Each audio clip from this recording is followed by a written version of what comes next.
ظفر ہوتیانہ صاحب ہمارے ساتھ موجود ہیں جو کہ کسانوں کی تنظیموں کے علمبردار بھی ہیں اور مختلف معاملات میں وہ کسانوں کا مقدمہ پیش کرتے ہوئے نظر آتے ہیں. مختلف ادوار میں ہم نے دیکھا کہ وہ یہاں پہ لاہور کے اندر بھی احتجاج کرتے ہوئے نظر آئے اور کسانوں کی بات کرتے ہوئے نظر آتے ہیں. ان سے ذرا جان لیتے ہیں کہ وزیر اعلیٰ پنجاب مریم نواز کا زراعت، خوراک اور کسان کے تحفظ کے لیے نقد رقم دینے کا فیصلہ.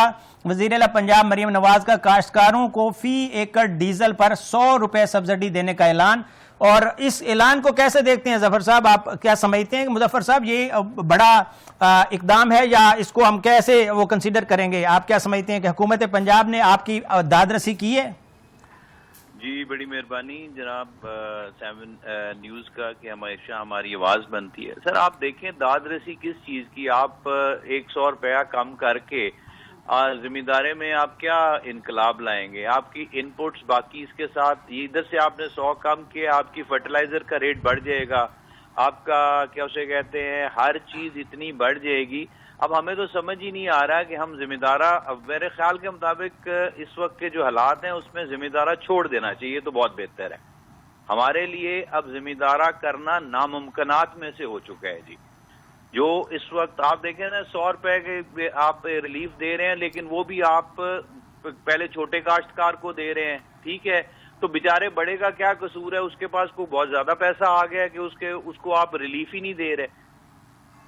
تو پاکستان تو ایک زرعی ملک ہے، اگر پاکستان زرعی ملک ہے تو اس کو زراعت کو اگر ہم اس طرح اگنور کریں گے تو کیا پاکستان پھر اس طرح پھل پھول سکے گا؟ آپ کیا سمجھتے ہیں؟ اور دوسرے نمبر پہ آپ کے اور بھی بڑے مطالبات اکثر سامنے آتے ہیں، تو آج کون کون سے مطالبات آپ زیر بحث لانا چاہیں گے؟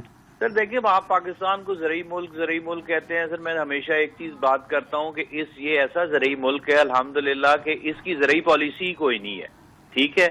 سب سے پہلے اس ایگریکلچرل ملک ہے، اس کی ایگریکلچر پالیسی نہیں ہے. سر دوسری بات ہم اس بات پہ کرتے ہیں کہ ہمیں آپ دیکھیں اب آلو والے کاشتکار بیچارے ابھی مر رہے تھے، اب اوپر سے اس وقت آپ حیران ہو جائیں گے کہ ڈیزل کی پرائس بڑھنے سے جو ہارویسٹر جو پہلے 5000 روپے ایکڑ لیتا تھا اب وہ انہوں نے 10,000 روپے ایکڑ ڈیمانڈ کر دیا ہمارے سے، ٹھیک ہے؟ پہلے گندم کی وجہ سے ہم مرے ہوئے ہیں، یہ 5ویں فصل ہے جو زمیندار اس وقت مر رہا ہے، لیکن نہیں کسی کے کان پہ جوں تک نہیں رینگ رہی. ہم نے تو ریکویسٹ کی، بلکہ آپ کا چینل اس میں سب سے آگے ہے. میں یہ نہیں ہے کہ آپ کے منہ پہ تعریف کر رہا ہوں، ہر دفعہ کرتے ہیں. ہم نے تو آپ کے چینل کی وساطت سے جناب ہوتیانہ صاحب آج میں ایک آپ کو پتے کی بات بتا دوں، یہ آپ کا چینل ہے اور عوام کا چینل ہے. ہم وہ بات کرتے ہیں جو عوام کے لیے بہتر ہو، جو آپ کے لیے بہتر ہو. پاکستان اگر زرعی ملک ہے تو 7 نیوز زرعی چینل ہے. پاکستان کی عوام اگر پریشان ہے تو پاکستان کا یہ چینل پریشانی دور کرنے کے لیے بات کرتا ہے.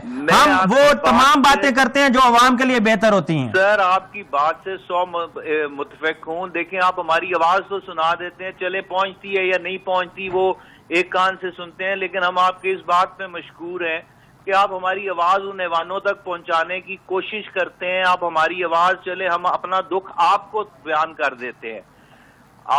میں آپ کے چینل کے تھرو کئی دفعہ ہم ریکویسٹ کر چکے ہیں، سید آصف منیر صاحب کو بھی کی ہے، مریم نواز صاحبہ کو، کہ آپ گراؤنڈ لیول پہ تو دیکھیں. آپ دیکھیں نا جی اس وقت گندم کی اگر یہ 3500 روپیہ کہہ رہے جو کہ ابھی آگے کمپنیز نے خریداری چھوڑ دی ہے، اگر 3000 بکتی ہے 40 من کی ایوریج آتی ہے 1,20,000. سر 80,000 روپیہ ہمارا اس وقت خرچ ہو چکا ہے گندم کے اوپر، ٹھیک ہے؟